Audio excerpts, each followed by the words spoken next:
Hey guys, welcome back to another episode. Sorry, sorry, my voice is still a little sore from doing that Khonshu impression from Moon Knight.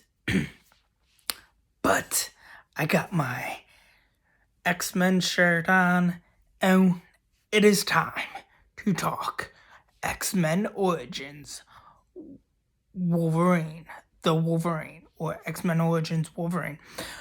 But anyways, the best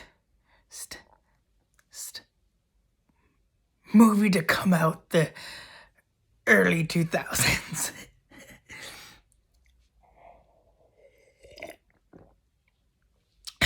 Okay, you know what? No, wait, sorry. Second best, next to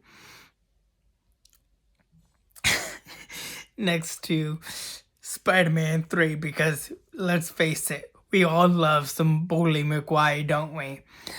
Anyways, no,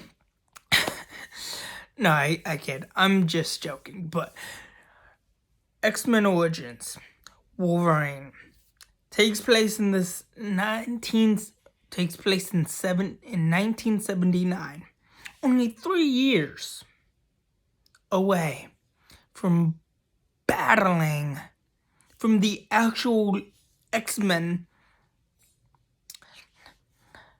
battling Apocalypse. But that's not the only thing that we're starting to see. What we are starting to see is mentions of gods in this movie. Whether you hate the movie or love it, I personally love it. I think it's one of the great parts of Wolverine. It's character development throughout the entire X-Men. If you're going through like X-Men First Class type of stuff, if you're going in, I don't know, like timeline wise, First Class would be the first choice, then Days of Future Past, then X-Men Origins Wolverine, for two main factors. First main factor is we get a detailed origin story of how he lost his memory. And what transpired. We see him, we first get introduced to him as a little kid being sick in 1845, which would mean Logan, aka James Howlett, aka Wolverine, was born in 1835, which would make him about the proper age for that time period to start going through puberty. Mutant puberty at that, which we all know mutant puberty acts just like regular puberty. Mutant puberty is the equivalent of normal human puberty, but with mutant puberty, it's going through human puberty as well as getting your powers, getting your mutant abilities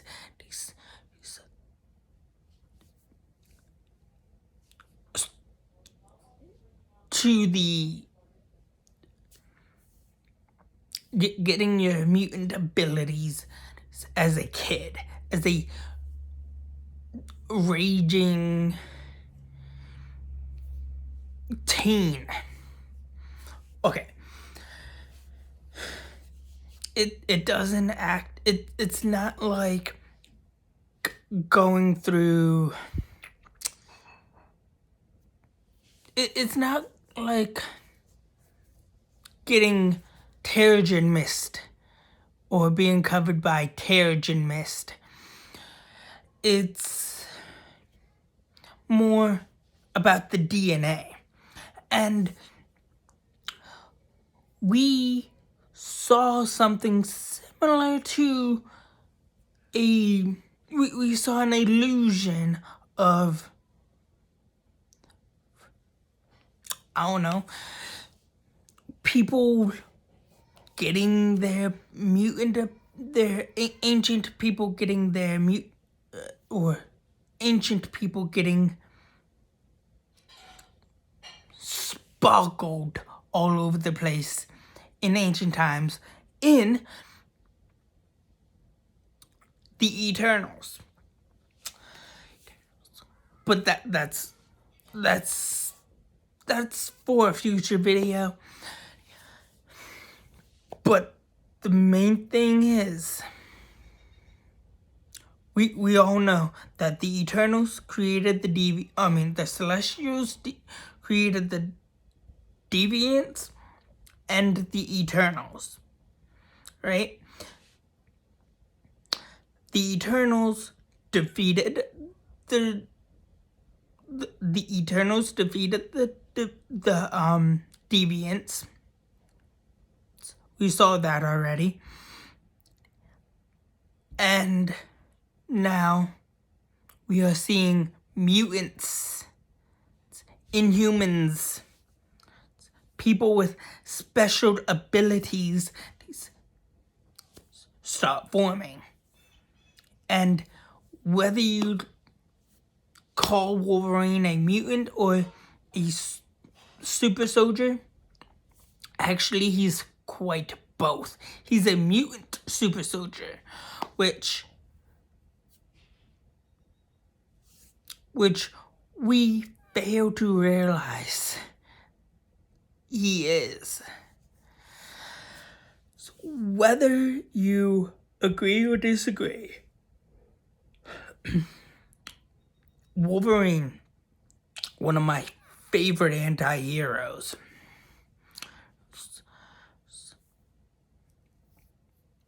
is considered a mutant super soldier because of the long list of abilities he has. He has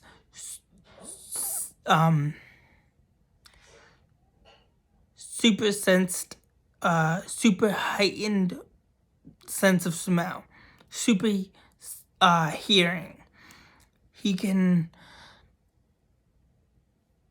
He's pretty much a mutant lie detector. He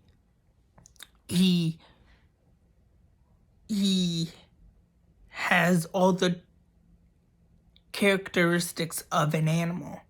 Hence why he calls himself the Animal. And he's just a badass. With his, whether he has bone claws or adamantium claws, claws are claws, baby. Claws are claws. They're gonna claw. I don't think that came out right, but who cares? But anyways, man, this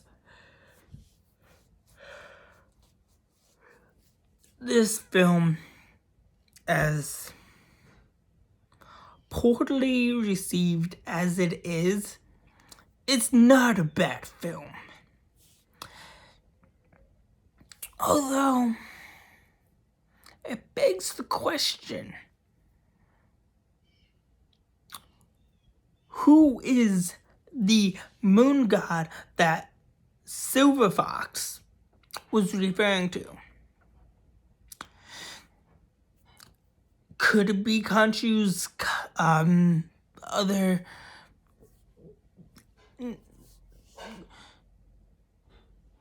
Could it be Khonshu? Who knows?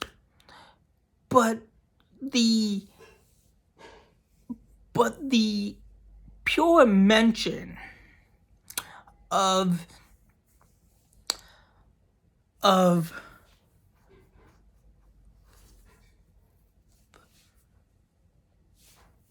a Native American Indian moon god telling Logan, aka James Howlett, a story of a Native American Indian moon god who gets tricked by a fellow god who is in love with the same woman as said god, a female goddess. We don't know who that female goddess is because that female goddess is not mentioned by name. All we get is Koe Kawatsu. I think I'm saying that right. I could be wrong. But what if Koe Kawatsu, if I'm saying that correctly, is a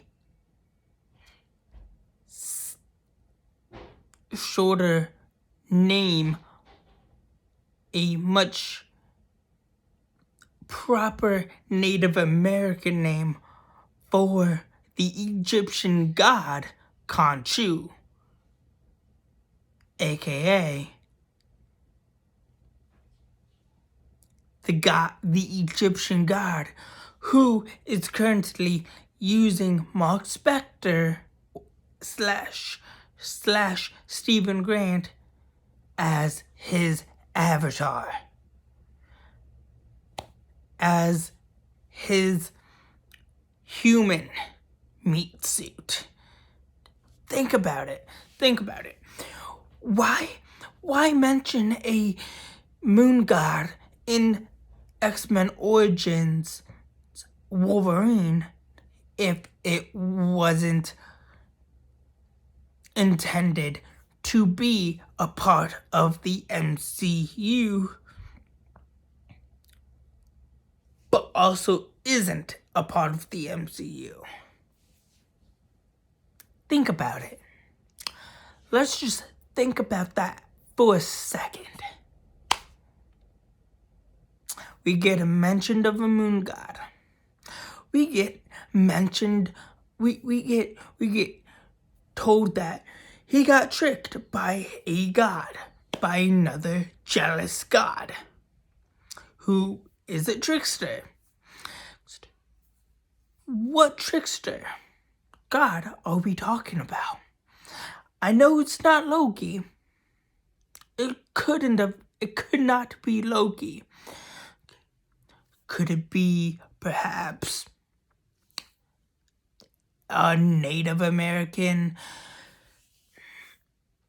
Indian trickster who perhaps possesses the ability of light?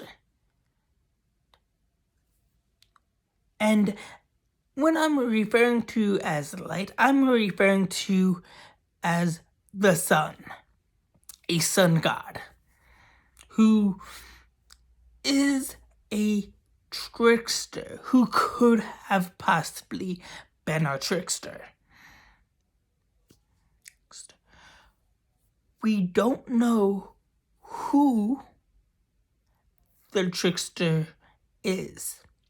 It is never explained or told who the trickster is. We only get that he got tricked by another by a god who was a trickster, by a trickster god. We don't know this trickster god, or do we? know who this trickster god is.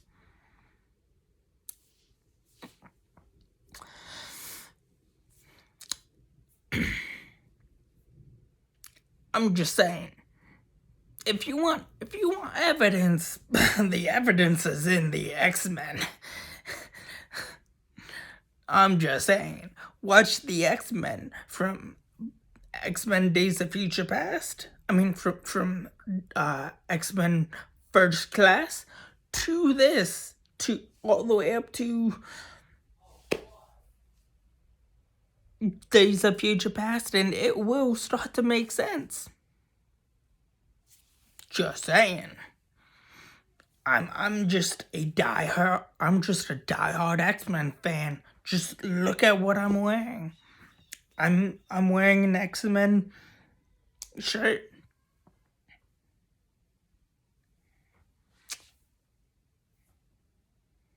I love the X-Men. If you don't believe me, Wolverine.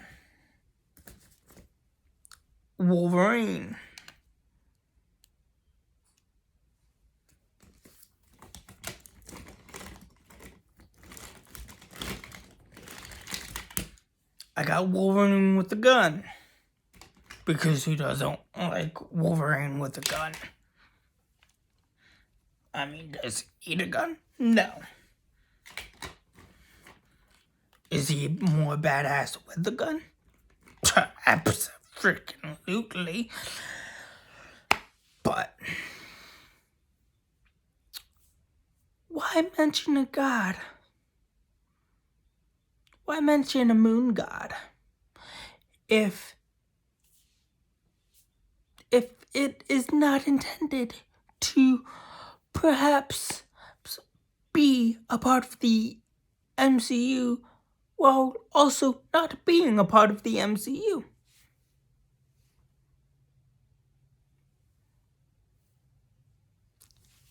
History, man.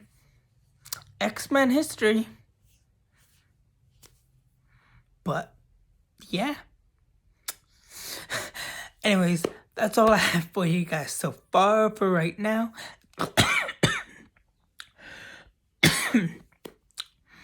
I will be back